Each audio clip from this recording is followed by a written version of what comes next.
আসসালামু আলাইকুম। কার্গো নিচে আছি। আমার পাশে যেটা দেখতে পাচ্ছেন সেটা হচ্ছে ফিশিং বোট।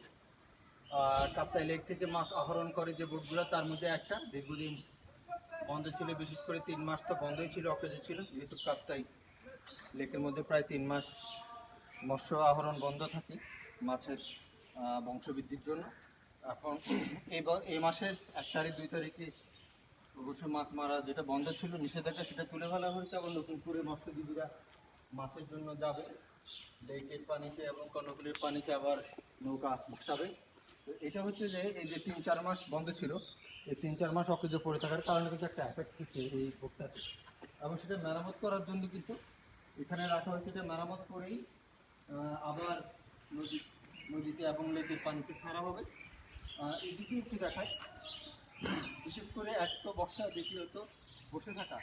মোটামুটি নৌকার মধ্যে দেখেন পানি জমে গেছে।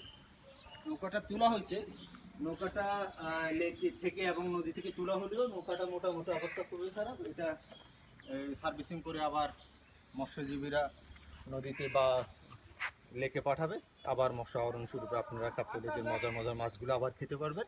অলরেডি খাচ্ছেন, অনেকগুলো নামানো হয়েছে। ধন্যবাদ।